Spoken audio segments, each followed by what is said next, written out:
words you will read were not written by Ella, though you'll hear from her in just a moment. This is her dad, and I already know what you might be thinking. Why would a 9-year-old be the one chosen to write the foreword to a book about something as deep and divine as knowing? After all, I could have asked a theologian, a psychologist, a scholar. Some of the greatest spiritual and intellectual minds in the world are within reach for me. I have access to the best, and any one of them would have made perfect sense. But I didn't choose them.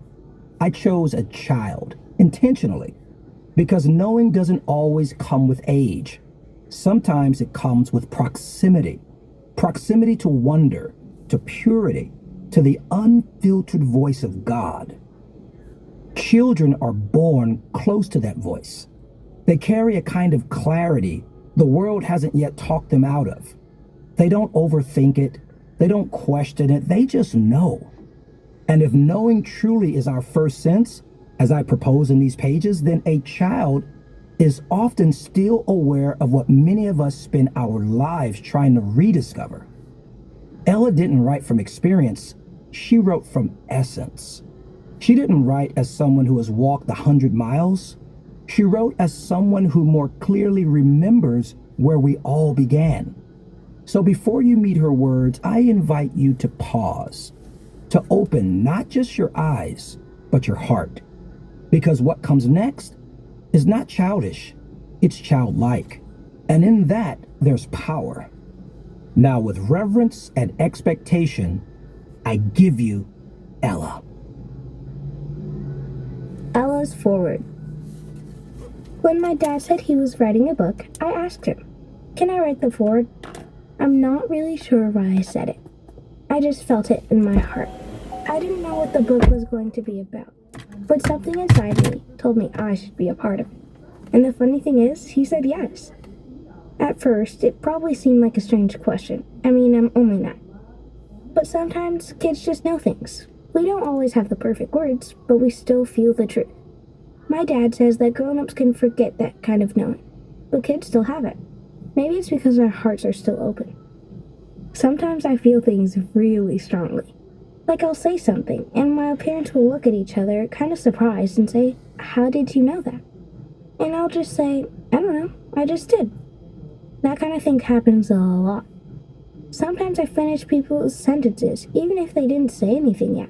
Or I'll say exactly what someone else was thinking before they even open their mouth. One time, we were traveling out of the country, and our tour guide was trying really hard to explain something. She couldn't quite find the right word, and even though she hadn't told me much, I gave her the word she was looking for, and it was exactly right. She was so surprised, but to me, it just felt normal. That's what this book is about. Not learning something new, but remembering something that's already inside you. A kind of knowing that comes from deep inside. Not from your brain, but from your heart. When my dad and I talked, we started wondering about what happens when people stop trusting that feeling. That's when I said, if you doubt it, it won't work. And I really meant it. If you stop believing in that quiet voice inside, it starts to fade. But if you trust it, even if it doesn't make total sense, it gets stronger. It starts helping you. I also said it's kind of like the wind. You can't see it, but you can feel it. And sometimes you just know something in your heart. Not because someone told you, but because it's just there. And maybe that's what this book is for. To help you feel that again. To help you remember how to trust it. So before you start listening, I just want to ask, can you be open? Can you listen to this like a kid would, without trying to figure everything out? Because sometimes your heart understands before your head does. And sometimes the best way to know something is to feel it. And remember, if you doubt it, it won't work. Love, Ella. Introduce knowing. I don't know if there's ever been a time in our world when uncertainty has been as unrelenting as it is today. It's everywhere, in everything. It grips us all. Uncertainty doesn't show deference to the rich over the poor, the conservative over the progressive, or the educated over the illiterate. The religious doesn't get a pass, nor does the agnostic gain an advantage. It doesn't matter who you are, if you live in this world, you are affected by it. Uncertainty is indifferent to race, tribe, or class, and there is no escaping it. Even if you packed your bags and fled to some distant land of your dreams, uncertainty would meet you there, waiting, patient, relentless. It's as if a perfectly mixed cocktail of instability, volatility, and ambiguity has been served for us all to drink, a brew that not even the most prudent, privileged, or prepared can avoid. You can be wise and still feel lost. You can be prayerful and still feel pressure. You can be surrounded by people and still feel alone. Uncertainty isn't just about what's happening around us, it's also about what starts happening within us. Uncertainty has a way of creeping past the headlines and into our homes, into our hearts, into our thoughts at night when the world is quiet, but our minds are loud. And lately, it's been showing up everywhere. The economy is unstable.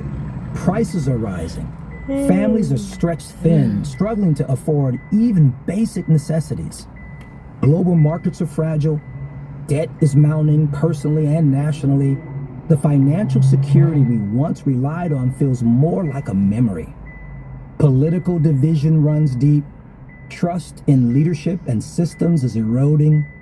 Institutions that were meant to protect democracy now feel paper thin under pressure. Facts feel flexible. Lies wear suits, and many have stopped believing that truth even exists anymore. Fear, once a whisper, now shouts in the minds of many. Domestic terrorism and mass shootings haunt public spaces. The once simple act of gathering at concerts, malls, or even church now carries a quiet undercurrent of caution. And then there's the climate: floods, fires, hurricanes, record-breaking heat waves. The earth groans, and so do we. Normal is no longer a stable reference point. Seasons feel unfamiliar. Even time seems to be moving differently. Wars rage, tensions rise, nations shake, and many are quietly asking, what in the world is happening? And where can I find something solid to stand on? I realize this probably isn't the uplifting message you'd expect at the beginning of a book that promises to change your life. But before we get to the promise, we have to acknowledge the pain. We have to tell the truth. I see it. I feel it. I live in this world too. But I want you to know something. I'm not gripped by it like I used to be. The headlines still swirl. The chaos is still real. But my internal world is different. I've discovered something that changed my life, something deeper than information, something stronger than positivity, something that has anchored me in a drifting world. It didn't come overnight. It came through pain, through transformation, through unlearning, through surrender, through learning to be still when everything in me wanted to run.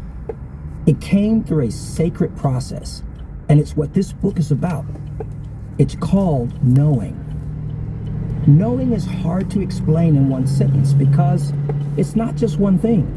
It's part awareness, part revelation, part instinct, part clarity. It's the peace that keeps you steady in a storm and the courage that leads you to speak when the room is silent. Knowing is both a foundation and a compass. It is the first sense, the divine imprint in your spirit that helps you perceive what your eyes can't yet see. It's not just what you think, it's what you perceive. It's not just what you hear, it's what you discern. It's how you recognize truth when deception is dressed up in beauty. It's how you build a life that can't be shaken by external storms. It's how you move forward when the path hasn't yet been paved. Knowing is how you make decisions that don't make sense on paper but make perfect sense in the context of purpose. And when activated, it becomes a force, one that unlocks peace, power, confidence, and alignment. I didn't always recognize it. It took years. It took missteps. It took losses and recoveries. But when I did, I realized knowing had been guiding me all along. It helped me walk away from what looked perfect on paper. It protected me from missteps I would have paid for. It whispered wisdom when logic failed. It gave me the courage to pivot, the strength to endure, and the confidence to build. It helped me trust again when trust had been broken. It helped me stay when everything in me wanted to act out of fear. It helped me see who I really was, beneath the labels, beneath the pain, beneath the striving. Everything I am today, everything I've built, everything I will become is a result of listening to what I know. And the same is true for you. This book is your invitation to rediscover the voice beneath the noise, the truth beneath the trauma, and the clarity beneath the chaos. If you've been anxious about the future, knowing will ground you. If you felt stuck or stagnant, knowing will give you the courage to move.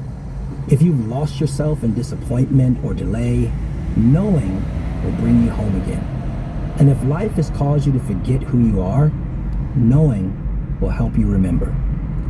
Throughout these chapters, you'll encounter stories, insights, tools, and truths that will enable you to do the following: recognize your inner knowing, unlearn what trauma taught you, speak and live with spiritual alignment, wait when it's unclear, trust when it hurts, and walk in certainty even when the world doesn't make sense.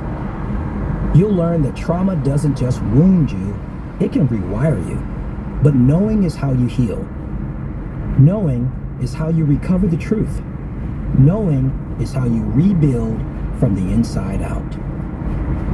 This is more than a book, it's a return, a reintroduction, a divine invitation. It's a call to reawaken your spiritual instincts, to rebuild the temple of your mind, to rediscover your divine design, and to live boldly in a world that desperately needs light. So now, beloved, let us know and let us grow. Chapter 1. Be still and know.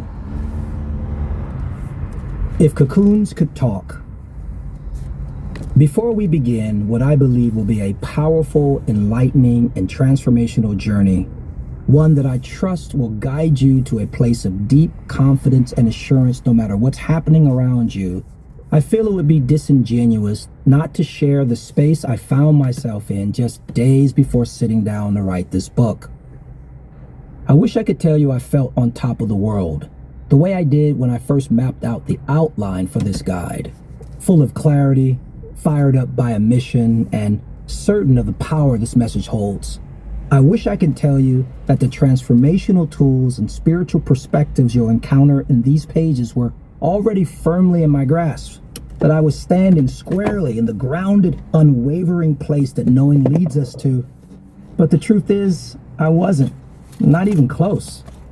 In those early moments, before I began writing, I felt weak, uncertain, unsure about my life and where things were headed in our world. Not exactly the creative space you dream of when setting out to write a book meant to uplift and empower.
I felt vulnerable, exposed, and if I'm being fully honest, deep down, I was doubting myself. The contortion of uncertainty swirling in my own life had begun to weigh heavily on me, and I could feel my confidence slipping, not dramatically, not loudly, but steadily, like air quietly seeping from a balloon. No rupture, no warning, just a slow, steady unraveling of what once gave me lift. During better times, I had coined the phrase radical optimism. It had become my mantra. It accurately described my baseline temperament, and I often used it to inspire others to be hopeful, steadfast, and positive regardless of current circumstances. But on this day, radical optimism had packed its bags, left no forwarding address, and wasn't answering texts. I sat there unsure, unmotivated, and frankly unbothered by the idea of staying under the covers indefinitely. The confidence I usually carried like a torch had fizzled into the sad flicker of a flashlight from the junk drawer, weak, sputtering, and mostly only lighting my doubts. My once vibrant mantra started to feel like an inside joke God was telling, only I wasn't in on the punchline. I felt like the biggest imposter in the world. How could I call myself a teacher on the subject when I felt as though I needed to re-enroll in the basics myself? How could I guide anyone else into knowing when I barely...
was forged not in clarity, but in chaos, not in certainty, but in the shaking. And that brings me to something essential we must all understand about knowing. It isn't a static state. It evolves, it stretches, it deepens. Knowing is not a single mountaintop. It's a layered experience revealed level by level as we grow. And between each level lies a space that feels like emptiness, like ignorance. Later in this book, we'll explore how ignorance isn't the enemy of knowing, but often the catalyst to it. Between those successive levels of clarity, we pass through a kind of in-between space. A fog, a wilderness, a purgatory.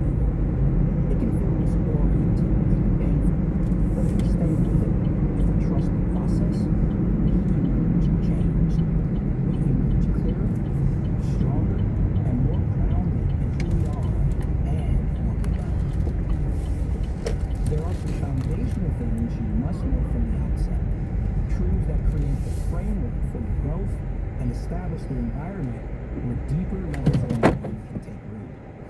It's on this framework that the incomparable experience of knowing is built. I've come to realize that in order to be transported from one level of knowing to the next, we often have to be grounded again in the basics. Why? Because the path of evolution in knowing is not a straight line, it's a cocoon. This cocoon is a holding place between what was and what will be. A space designed by God for shedding the old and shaping the new. How you endure the cocoon determines how you emerge. It holds transformation, yes, but also confusion, isolation, and silence. There are certain things the cocoon won't explain. It won't give you a roadmap. You just have to know on a deeper level what's true when everything familiar seems to disappear. Let's take a moment to better understand the cocoon. At times, the cocoon forms when uncertainty takes over. When your personal world or the world around you feels unstable, your optimism fades and the solid ground of your knowing begins to give way. It doesn't feel like part of a clearly marked process. It feels like something to survive. Uncertainty wraps around you like a weighted blanket. Not comforting, but heavy. Settling over your thoughts and making it harder to move forward. It clouds your vision, shakes your confidence, and makes even the most familiar truths feel distant. You begin to question everything, even yourself. And yet, even in that disorienting stillness, something deeper may be taking place. The cocoon, however it begins, can become a sacred space of transformation. Whether it was triggered by chaos or divinely woven for your growth, the cocoon holds more than confusion. Is it awkward? Yes. Uncomfortable? Without question. But it can also be purposeful. A hidden passage that prepares you, reworks you, and ultimately readies you to fly. Knowing how to navigate that space, whether it came upon you suddenly or formed itself around you gradually over time, is essential. The darkness may feel the same, dense, silent, and displacing, but what you hold on to in that space will shape who you become. If cocoons could talk, they remind you that disorientation doesn't mean you're lost. It might mean that you're being remade. Here are 5 truths you must know when you find yourself in the cocoon. 5 things you must know in the cocoon of uncertainty. Number 1, God knows exactly where you are. But he knows where I'm going, and when he tests me, I will come out as pure as gold. Job 23, verse 10. When you're in the cocoon of uncertainty, one of the most important things you must remember is this. Even when you feel lost, you are never invisible. God knows exactly where you are, physically, emotionally, spiritually. You may feel off course, you may feel forgotten, but you're not. You're seen, you're known, and you're held by the one who has never lost track of you. I don't think there's a better witness to this truth than a man named Job. You may be familiar with him. He had what we might lightly call a rough season. In a short span of time, Job lost everything: his wealth, his health, his family, his reputation. The life he once knew disintegrated before his eyes. If anyone knew the weight of uncertainty and pain, it was him. And yet, somewhere in the middle of that unraveling, Job tapped into a deeper truth, a knowing that came not from his circumstances, but from something more rooted. He said, "But he knows where I'm going." Job didn't say that he himself knew where he was going. In fact, he likely had no idea what tomorrow would bring. But he held on to this: God knew. God knew his location, God knew his heart, God knew the outcome, and that was enough to steady him in the dark. When Job wrote those words, he wasn't speaking from a mountaintop. He was buried deep in the valley. And still, he was able to say in faith, "When he tests me, I will come out as pure as gold." That's not denial. That's not blind optimism. That's knowing. Job came to understand that what he was walking through wasn't meaningless. It was refining. It was forming. It was divinely orchestrated. What he was sitting in felt like death, but it was actually transformation. He was in a cocoon, not abandoned, but being shaped, not discarded, but being developed. And in time, he would emerge not just intact, but renewed. If God knew exactly where Job was, he knows exactly where you are too. Takeaway: God doesn't lose people, not in pain, not in the metamorphosis process, not even in the dark. For reflection, what would change in you today if you truly believe that God knows exactly where you are, even if you don't?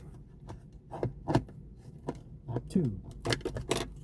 When you can't see God's hand, you can trust his heart. Though he slay me, yet will I trust him. Job 13, verse 15. There are moments on the journey, especially when you're deep in the cocoon, when you can't see what God is doing. His hand feels hidden, his movement isn't obvious, and in those moments, doubt starts whispering, has God left me? Does he care about me and what I'm facing? This is where trust stops being a concept and becomes a choice. Job, once again, becomes our guide here. After all he had been through, the loss, the isolation, the unanswered questions, he made a statement that almost feels irrational. Though he slay me, yet will I trust in him. Pause on that for a moment. Job was saying this: even if God's plan ends in my death, I will still trust him. Why? Because he trusted not just God's actions, but God's character. He believed in God's integrity, God's love, and God's faithfulness even when none of it made sense. Job's circumstances didn't point to goodness. They pointed to tragedy. But somewhere deep in his spirit, he knew God's heart for me is still good. Even if the outcome doesn't look like what I hoped, even if I never get the answers I want, even if I don't survive this season, I trust him. That's the kind of knowing that anchors you when life is unraveling.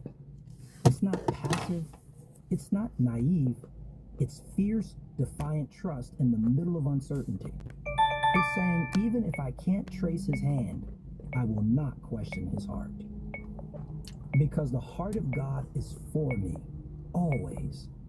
Even when it doesn't feel that way. Even when it hurts. Even when it's silent. Takeaway: